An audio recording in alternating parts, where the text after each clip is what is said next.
Bienvenue à Faites Poil Lire. Chers amis, je vous convie aujourd'hui à quelque chose de très particulier. Un entretien autour de Sainte en mer d'Eurès. Nouvelle, ancienne sainte. On va en discuter avec la personne, l'auteur qui conte cette belle histoire avec un esprit vif, incarné et plein d'humour. Je reçois Audrey Alouette. Bonjour Audrey. Bonjour. Alors, vous signez un premier roman pour adultes qui est à la fois jubilatoire, politique, inclusif, documenté, irrévérencieux. On pourrait le résumer à une fuite, celle de Suzanne qui gagne au loto et claque tout son loto dans l'achat d'un manoir délabré, je crois, en Normandie. C'est Pourquoi ça. vous ne l'avez pas mis au Pouliguen, dont vous êtes originaire en tant que Bretonne? Alors, en fait, moi, je suis...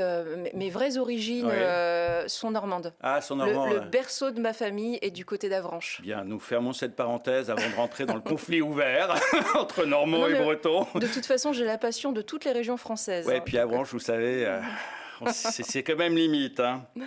Donc elle achète un manoir délabré en Normandie et fuit une famille maltraitante. Donc le roman commence par un geste radical fondateur comme ça, qui est un acte à la fois de libération, mais aussi d'une sorte de folie douce. Hein, c'est-à-dire elle claque tout son argent, elle n'a même pas de quoi acheter des meubles. Alors, pourquoi vous avez décidé de faire ce manoir une sorte à la fois de refuge, de théâtre, et on va le voir après, de laboratoire social? Alors, c'est vrai que Suzanne, c'était le paillasson de sa famille. Hein. Quand elle s'enfuit, elle est dans une situation, c'est une jeune femme qui a 36 ans quand même, donc qui n'est plus si jeune, mais qui a tellement l'habitude de se faire écraser qu'elle ne voit aucune sortie devant elle. Et d'un coup, le jour où elle gagne au loto, elle se dit, mais ma chance, c'est maintenant, il faut que j'en profite. Elle prend pas le temps de réfléchir, en fait. Elle achète ce manoir tout en se disant, alors déjà, elle avait un peu des rêves de princesse, mais dans le sens où c'est quelqu'un qu'on a toujours écrasé. Avec un manoir, vous êtes quelqu'un. D'un coup, vous êtes presque un châtelain. Hein. Donc, elle se disait, d'un coup, je vais plus être le paillasson, je vais être quelqu'un qu'on va respecter. Et elle se rend compte très rapidement, en arrivant dans ce manoir, qui déjà, au début, le vendeur, l'agent immobilier lui fait miroiter les grandeurs du manoir. Ouais, puis il comprend bien que la proie est facile. Voilà, et une fois qu'elle l'a acheté, elle se rend compte que ça va être impossible à chauffer, que si et ça s'est écroulé, enfin voilà, que le manoir... On découvrira encore pire à la fin du roman, mais bon. Et effectivement, et que le manoir est en fait un petit peu en ruine, mais sur le coup, ça ne l'ennuie pas, parce qu'elle-même se dit, moi-même, je ne suis pas une châtelaine, je suis pleine d'imperfections, pleine de défauts, enfin voilà, j'ai de la cellulite comme mon manoir a le crépi qui se décolle, enfin donc... On dirait une chanson des années 30, j'ai le crépi qui se décolle, ah oui, excellent. Voilà, donc c'est pas grave, elle décide qu'elle va l'aimer d'amour. Malheureusement, elle se rend compte très vite que avoir n'est pas être. Et alors qu'elle s'imaginait que le respect viendrait avec l'achat de ce manoir, elle se rend compte que pas du tout. Les chasseurs ont l'habitude, ont leurs aises sur son terrain, et c'est pas parce qu'elle y habite maintenant qu'ils vont perdre leurs habitudes. Donc, elle doit éviter d'aller sur son propre terrain quand ils y sont. Au village, voilà, on la traite pas forcément bien. Il y a le voisin qui verse ses déchets sur son terrain. Le respect ne vient pas de lui-même.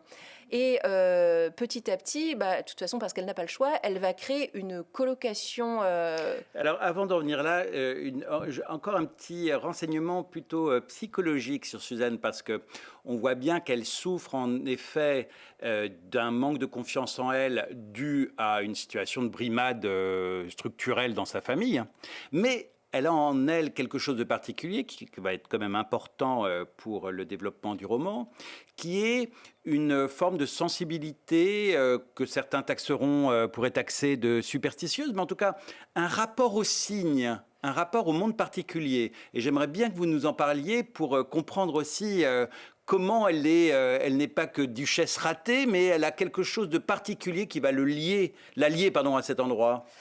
Alors, En fait, alors Suzanne, c'est la pauvre-fille et Sainte-Emmerderesse, c'est la revanche des pauvres-filles. Quand j'ai créé le personnage de Suzanne, je voulais en faire un personnage fondamentalement sympathique. Mais pour moi, il était important que ce personnage ait une vraie naïveté. Suzanne, c'est quelqu'un qui fait confiance, en fait. Donc, cette grande naïveté qu'elle a, cette grande confiance qu'elle a, elle a aussi une certaine crédulité et ça va la mener assez facilement sur la superstition. Alors moi, en l'occurrence, voilà, la comparaison s'arrête là, je ne suis pas du tout superstitieuse. Mais elle, oui, je trouve que ça lui donne un petit charme, surtout qu'elle n'a pas la superstition encombrante. Voilà, c'est plutôt, elle a tout un tas de petits rituels qui vont la rassurer. Ouais, mais qui structure quand même son rapport au monde et aux autres. Hein. On sent quand même que la sursignification des choses, le fait de dire, à un moment on voit 2 pi ou 3 pi, en disant bah, ça veut dire ça, c'est l'intersigne, etc. Cher aux Bretons. Ouais, cher aux Bretons, en effet, dit-elle. Ou plutôt l'écrivaine, d'ailleurs, commande-t-elle. Donc, en tout cas, voilà le personnage de Posé. Et donc, elle découvre sur son domaine, son grand domaine, avec un parc important, elle découvre la tombe de Lucie de Saint-Ange, une protégée de Madame de Maintenon, rappelons, qui était l'épouse de Louis XIV. L'épouse, mais pas la reine. Mais pas la reine, voilà, et qui a été aussi l'épouse d'ailleurs de Paul Scarron, Ouais, oui, Paul Scarron, je crois. Scarron, ouais, c'est ça. Qui a été complètement effacé du patrimoine. C'est le roman comique, je crois. Voilà, complètement effacé du patrimoine littéraire à la demande de Louis XIV. Voilà, c'est ça. Voilà, c'est ça. Vous tissez donc un lien comme ça très fin entre l'histoire, justement, entre Louis XIV, la querelle des théâtres, des privilèges royaux, la royauté symbolique du pouvoir. Donc là, en fait, je vous pose 2 questions. La première, c'est la tombe de Lucie de Saint-Ange. Qu'est-ce que ça va, vers quoi ça va nous conduire en termes narratifs? Et après, si vous voulez, on va parler un petit peu de la matière historique avec comment vous puisez dans l'histoire des faits qui sont très intéressants, dont j'ignorais plusieurs. Ça a été très, très enrichissant. Commençons par la tombe de Lucie de Saint-Ange. Alors, à la tombe de Lucie de Saint-Ange, Suzanne voit très vite que dessus, une main annexe a gravé voilà, d'une main un petit peu moins sûre. On sent que ce n'est pas l'écriture officielle. Et il y a écrit « Sainte-Emmerderesse ». Alors là, tout de suite, elle se dit « Mais qu'est-ce que c'est que ça ?» Enfin, elle va se poser des questions. Et c'est Diane, l'écrivaine, qui est experte en recherche, qui va vraiment réussir à creuser le sujet, tandis que Suzanne, elle est prête à croire d'emblée. Là, pour la créer, je me suis intéressée à tous les petits saints des campagnes, qui sont très nombreux en France, et comment dire, qui ont parfois été, dans un premier temps, absorbés par l'Église, avant d'en être rejetés. Mais parfois, c'est tout simplement des saints qui ont été un petit peu consacrés par la Vox Populi et qui ne sont pas du tout reconnus, qui n'ont jamais été reconnus par le Vatican. Je pense par exemple, puisqu'elle n'est pas très loin d'ici, à Sainte Pathaude, qui n'est pas du tout une sainte officielle, qui était une sainte républicaine. Voilà, les Pathos, c'était les républicains qui avaient été torturés et tués par les Chouans. Donc on l'enterre au pied de l'arbre où elle a été pendue et immédiatement, elle va être priée par les aristocrates, les républicains, les royalistes, avec les curés qui arrivent derrière en disant « Mais arrêtez, c'est pas une vraie sainte !» Et tout le monde continue encore de la prier. Aujourd'hui, je trouve ça extraordinaire. Il y a d'autres saints qui sont des personnages qui apparaissent dans des contes. Je reste en Bretagne, dans la légende de la mort d'Anatole Lebras, vous avez Saint Yves de la Vérité, qui est un saint alors, je donne le mode d'emploi pour le prier, c'est assez compliqué. Hein, mais voilà, si vous suspectez votre voisin d'avoir empoisonné votre vache, vous pouvez, alors je crois qu'il faut aller lui piquer des cheveux ou je ne sais plus quoi, faire un pèlerinage sur 3 paroisses. Ouais, il y a un peu de magie. Voilà, et il faut réciter vos prières habituelles à l'envers. Et en fait, il est supposé vous faire justice sous 3 jours. Et sous 3 jours, votre voisin est carrément supposé mourir. Et par contre, si vous êtes en tort, si c'est vous le problème, c'est vous qui mourrez. Donc, on ne prie pas Saint Yves de la Vérité à la légère. Ouais. Voilà. Pareil, à La Réunion, il y a Saint Expédite, qui est un saint qui est... dont vous vous inspirez pas mal. Oui, mais voilà, Saint Expédite, non reconnu par le Vatican, qui est supposé exaucer vos désirs assez rapidement. Il faut se mettre en cheville avec lui. Vous pouvez lui bâtir un petit hôtel rouge. Tous les petits hôtels rouges qu'on voit à La Réunion, c'est ça. Et faut s'engager à faire quelque chose. Et attention, il faut le faire, hein, parce que sinon, la punition peut être très grave. Et là, le saint est supposé pouvez exaucer votre désir. Mais s'il ne le fait pas, là, vous pouvez vous venger. Vous allez lui péter son hôtel et vous le laissez comme ça. Dans ta gueule, le saint. C'est exactement, mais parce que la honte est publique.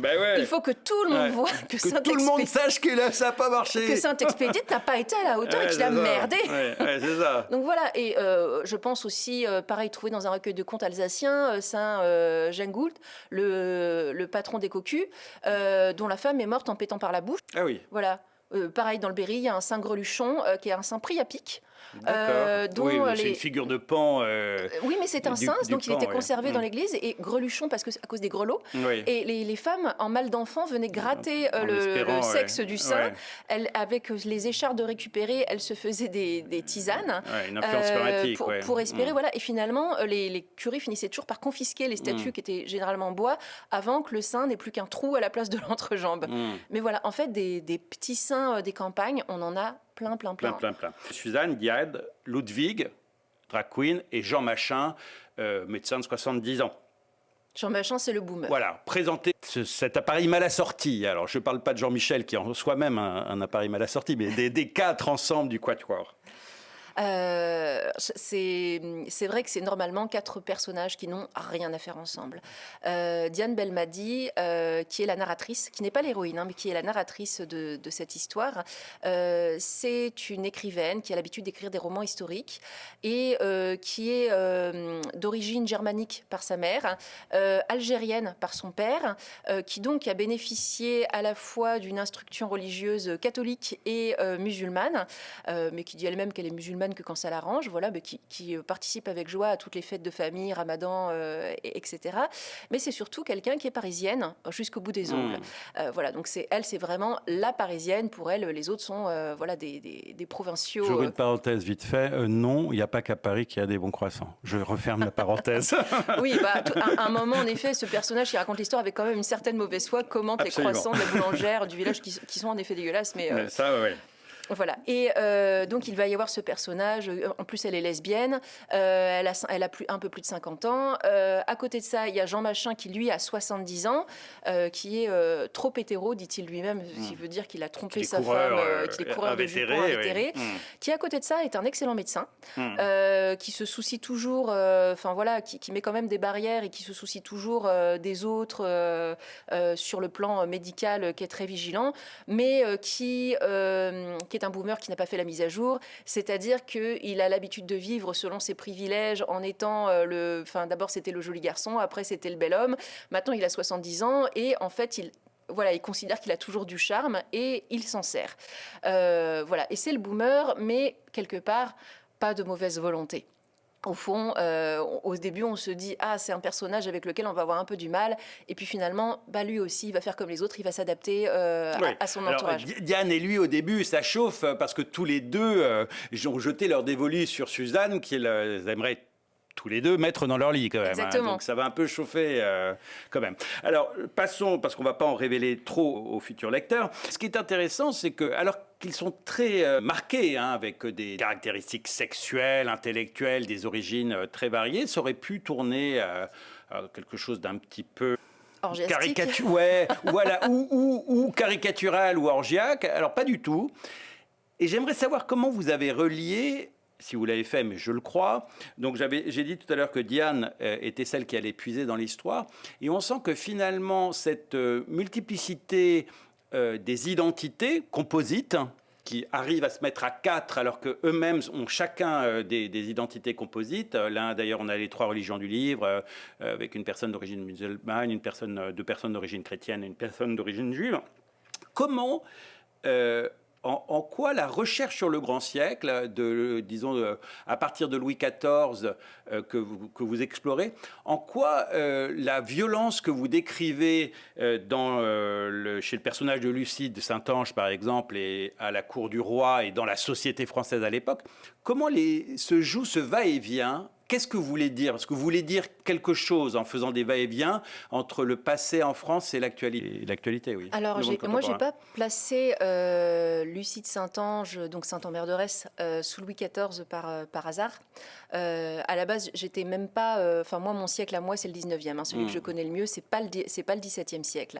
Mais j'ai choisi voilà, d'être vraiment sous Louis XIV, donc à la fin du... à la fin du XVIIe et début XVIIIe, parce que pour moi, la monarchie de Louis XIV, en fait, c'est la fondation et l'invention du fascisme. Du pouvoir absolu, disons. Même du fascisme, en fait. De toute façon, il y a un truc très simple, vous pouvez le voir. Dès que vous voyez des grandes figures se prendre de passion pour l'Empire romain, ce qui était le cas, hein. Louis XIV s'est représenté plusieurs fois en César, avec les lauriers, habillé en centurion romain, etc. Il y a plein de statues, vous pouvez en trouver partout. Oui, ça c'était un décorum classique depuis la Renaissance, qu'on trouve un peu partout chez les empereurs notamment, ou pour Rome, ou pour d'ailleurs l'Empire byzantin. Oui, mais justement, en absolutisme, alors on peut considérer que Louis XIV n'est pas sorti de nulle part et que c'est la suite logique, en effet, mais vous trouvez ça chez Louis XIV, vous le trouvez chez Napoléon, vous le trouvez chez Hitler, chez Mussolini. En fait, voilà, les grands dictateurs, ça a commencé comme ça. Louis XIV, c'est vraiment un siècle de la censure. On a tendance à le considérer comme un grand protecteur des arts, mais c'est surtout quelqu'un qui a contrôlé les arts. Pour s'auto-célébrer. Oui, et puis surtout d'une façon qui ne s'était jamais faite. Il faut voir que si vous jouiez de la musique, vous n'aviez plus aucune liberté, et au point que dans le siècle suivant, il a fallu, pour contourner l'Académie de musique, ça a été un cauchemar. On ne jouait plus en France que de la musique selon Lully, en fait. Voilà, il n'y avait plus que la musique de Lully et du soul qui était autorisée. Et pour la querelle des théâtres dont je parle également, c'était la même chose, en fait. Alors, il se trouve que le théâtre a rétorqué avec l'inventivité qui lui est chère, mais quand je parle du théâtre forain, qui n'a plus le droit de faire parler deux acteurs sur scène, qui n'a plus le droit de mettre de musique sur scène, etc. Enfin, voilà, enfin, il n'y a plus moyen de faire parler deux personnes sur scène. Ça, c'est une conséquence des actes de Louis XIV. Et c'est aussi, Louis XIV, c'est l'homme qui révoque l'édit de Nantes. Donc, voilà, 100 ans après l'édit de Nantes, décide de le révoquer. Et là, on se retrouve face, non pas à une guerre des religions, parce qu'en face, il n'y a pas d'armée, mais quand même à une espèce de torture des protestants, un joyeux massacre. Il y a les dragonnades, où les dragons vont aller dans les familles protestantes qui n'ont pas le droit de fuir, hein, sinon c'est les galères. Il viole les femmes. Voilà, ça viole à tour de bras, ça massacre, et dans la plus totale impunité. Et ça va orchestrer un exode monumental des protestants de l'époque, qui vont aller aux quatre coins de l'Europe et même jusqu'au Cap en Afrique du Sud. Et il se trouve que c'est la bourgeoisie laborieuse. Et intellectuelle aussi. Et intellectuelle, mais surtout laborieuse. Et en fait, leur fuite va complètement appauvrir la France, un peu comme la fuite des cerveaux dans l'Allemagne nazie. Hein, quand tous les Juifs sont partis à ce moment-là, l'Allemagne finalement s'est retrouvée plus pauvre qu'avant. Et au lieu de s'en prendre elle-même, de se dire peut-être qu'on a fait une connerie, exactement comme sous Louis XIV, de dire il faut trouver vite un autre responsable. Donc ce que vous voulez vous dire par là, c'est qu'à l'heure actuelle, je ne vais pas revenir sur le distinguo terminologique. Je suis pas, personnellement, je pense que le fascisme s'ancre toujours dans un État policier en lien avec une structure populaire. Et donc dans le cas de Louis XIV, c'est des structures pour moi despotiques parce qu'elles sont ce qu'on appelle césaropapistes, c'est-à-dire que la personne à la tête considère avoir tous les droits parce que le droit humain est le droit princier. Donc c'est oui, mais je suis d'accord, mais après il y a un système qui est mis en place. Qui repose, qui pour moi est le même schéma. Un État fasciste, en fait. Mais ça, on l'a depuis fort longtemps. Mais c'est pas pour ça qu'il faut le tolérer. Ah non, on est bien d'accord. Mais en fait, ce que vous voulez dire là, c'est qu'à l'heure actuelle, il faut faire attention de ne pas faire les mêmes erreurs. Je prends vraiment le cas, par exemple, des protestants. Vous dites finalement, si je comprends bien, si je vous lis bien, faites attention avec le regard montant sur la communauté, notamment musulmane, parce que c'est finalement quelque chose qu'on peut mettre en parallèle avec les protestants. Oui, mais en vérité, c'est la figure du bouc émissaire. C'est ça. Qui, alors là, on peut remonter jusqu'aux Babyloniens. C'est toujours, il faut un responsable, il faut un coupable, mais de toute façon, même Suzanne, au sein de sa propre famille, elle est le bouc émissaire. Et le jour où elle s'enfuit de chez elle, sa famille va lui courir après parce que la famille s'effondre tout simplement quand le bouc émissaire n'est plus là, en fait. Et la famille a besoin de son bouc émissaire. Elle a aucun de ses frères et sœurs qui a envie de reprendre le rôle, donc il faut qu'elle revienne pour que la famille puisse continuer à lui taper dessus pour se maintenir, pour maintenir une cohésion.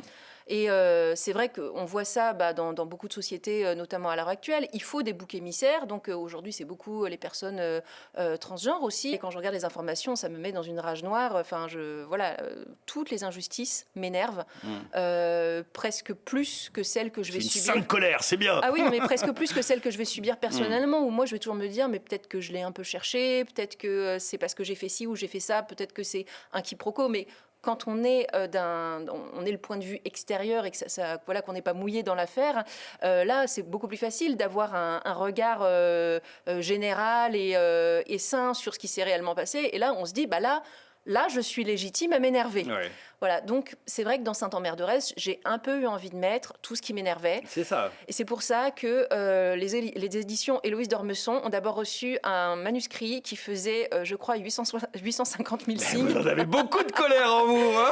Et après, elles m'ont dit, il va peut-être falloir couper un petit Mais peu. tu vas te calmer, oui. Je crois que j'ai coupé presque 200 000 signes. D'accord. Ah oui, ah oui. Non, je ne pouvais pas tout mettre. Heureusement. C'était impossible. Et, Puis il faut savoir se délester aussi. Hein, de la oui, non, colère, mais ouais. là, Ça, quand ouais. la secte commence à se monter autour de Saint-Ambert-de-Retz et qu'il y a des gens qui viennent lui demander secours, des fois, il y a des gens, ils arrivent avec des histoires et on se dit, mais les pauvres en face, c'est vraiment des salauds. Ouais, mais c'est ce qu'ils disent d'ailleurs pendant les messes. Et là, c'est des vraies histoires que j'ai rapportées, qui parfois ont pu arriver à ma nounou, enfin, voilà, à des tas de gens autour de moi. Justement, le roman explore la constitution des rites. Et ça, c'est très intéressant. On parle évidemment de la naissance de ce que certains appelleront une secte, mais on comprend que finalement, la religion est une secte qui a réussi. Vous explorez cette dynamique collective. Pourquoi vous avez fait ça? Parce que c'est quand même pas commun. C'est pas commun ce sujet de la construction de la superstition qui devient rite collectif, lien avec tout ce que ça a de beau aussi. Pourquoi vous êtes allé vers là? En effet, c'est parti du lien. Là, ça a rejoint un autre projet que j'ai beaucoup travaillé sous le confinement, qui va peut-être sortir un jour en librairie bientôt, j'espère, où j'ai travaillé sur les traditions familiales et comment les gens faisaient famille. Et j'ai collecté, comme une conteuse à ce moment-là, j'ai appelé 200, 300 personnes pour savoir comment les gens faisaient famille. Et quelque part, la question de savoir comment on fait famille, c'est pas très loin de la question de comment on fait société. Et notamment, je me suis dit, finalement, je suis athée aujourd'hui, mais j'ai eu une instruction catholique. Et finalement, aujourd'hui, j'ai encore des traditions qui me tiennent à cœur. Parce que, en fait, je trouve ça sympa. Et par exemple, chez moi, bien qu'on soit tous athées, on fait une crèche provençale. Parce que la crèche provençale, c'est très rigolo. En vérité, elle est très païenne, la crèche provençale. Parce que vous avez la Sainte Famille dans un coin, et à côté, vous avez le maire du village qui joue à la pétanque. Ouais. Vous avez le bar de la Marine de Marcel Pagnol. Le rabbi de la crèche. Exactement. Ouais. Il y a le médecin du 17e avec son clister. Il y a aussi le vendeur de calisson avec son col bleu, blanc, rouge. C'est complètement anachronique. Donc c'est les imaginaires partagés que vous aimez. Oui, mais c'est surtout en fait le côté, je fais ça avec mon fils et puis à chaque fois, tous les ans, je lui explique l'histoire de la Sainte Famille parce que plus tard, s'il fait des études de lettres, on ne sait jamais, ça peut lui servir, alors qu'on n'est pas du tout croyant. Et je me suis dit, mais chez les musulmans, ça doit être pareil. Enfin, moi, la plupart des catholiques que je connais, ils vont à la messe une fois par an à Noël s'ils y pensent, et s'il n'y a pas trop de boulot pour le repas, et le reste du temps, en vérité, ils n'y pensent pas tant que ça. Et je me dis, mais ça ne doit pas être très différent chez les musulmans. Et je me renseigne, je vais interroger des gens qui me parlent du ramadan et qui me disent, ah ben oui, mais moi le ramadan, je le faisais quand j'étais petite et puis j'aimais bien parce que, en fait, mon papa venait me réveiller à 5h du matin. Il était d'abord passé à la pâtisserie, il avait acheté des cornes de gazelle et des tas de pâtisseries au miel. On s'en mettait plein la lampe, jusqu'à ce qu'on ait plus faim. Après, on allait se recoucher. Lui-même, il lisait des versets du Coran. Ensuite, on se relevait pour aller à l'école. Là, fallait tenir toute la journée. Mais bon, des fois, on craquait un peu à l'heure du goûter. Et puis ensuite, quand on rentrait de l'école, on aidait dans la cuisine on faisait la cuisine tous ensemble. C'était super sympa. Et après, on se retrouvait pour un grand dîner familial au coucher du soleil. Et même ceux qui jeûnaient pas, ils venaient nous rejoindre, etc. Ouais, et là, moi, je me dis, imaginaire partagé, mais en fait, ouais. le Ramadan, c'est cool. De toute façon, c'est la politisation de la oui, mais foi ça qui s'est pose présenté problème, comme une espèce de violence mmh. pas possible, alors que pas du tout. En fait, c'est du vivre ensemble, juste comme on n'a pas l'habitude d'en voir. Cher Audrey, une dernière question. Saint-Omer de Retz, c'est plutôt une figure de consolation, de subversion ou de sabotage? Les trois à la fois. Ouais, c'est ça. Saint-Omer de Retz, je crois qu'elle est née un jour. Enfin, elle est née à plusieurs moments. Hein. Voilà, elle n'a pas eu une seule naissance. Un jour, il y avait un éditeur qui était en train de me hurler dessus pour que je signe un contrat. Et il se trouve que son contrat, dedans, il y avait une clause qui n'était pas légale. Et moi, je le savais et je refusais donc de le signer. Et comme je refusais de signer ce contrat, il s'est mis à hurler, à hurler, à hurler. Et en fait, j'étais en panique totale face à cet éditeur tout-puissant face à moi. À l'époque, j'avais vendu beaucoup moins de livres qu'aujourd'hui. Et en même temps, j'étais en colère parce que je me disais, mais c'est pas juste quand même, c'est pas juste. Et je me disais, mais si j'avais du pouvoir, etc., tu verrais ce que je te répondrais. En moi-même, évidemment, j'ai rien dit. Hein. Et je me suis comme dupliquée. Et à côté de moi, il y a une espèce d'avatar tout-puissant qui est né et qui a répliqué avec verve à cet éditeur. Et alors, dans mon fantasme, il se ratatinait. Il allait bien voir ce qu'on allait voir. Bon, évidemment, ça ne s'est pas du tout passé comme ça. Et voilà, des années plus tard, je lis un livre d'une autrice que j'adore, de Clémentine Beauvais, qui s'appelle « Sainte Marie-Marguerite et moi », où elle parle d'une sainte qu'elle a eue dans sa famille, qui était une aïeule à elle, donc Sainte Marie-Marguerite, et elle-même en tant qu'athée, elle raconte tout son rapport à cette sainte qui a fait partie de sa famille.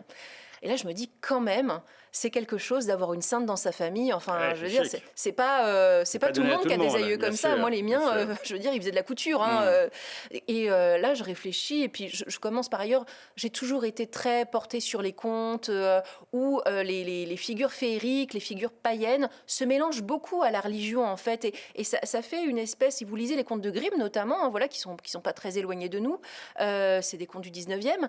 Il y a énormément de contes où Dieu intervient, fait des miracles qui, en fait, ressemble à des vœux du bon génie, où voilà, il y a la mort qui intervient et puis il y a la Vierge Marie qui apparaît 3 pages plus loin et il y a un saint qui intervient, mais exactement comme une bonne fée, etc. Enfin, et tout ça est dans la même histoire. Et en fait, tout est très, très mélangé.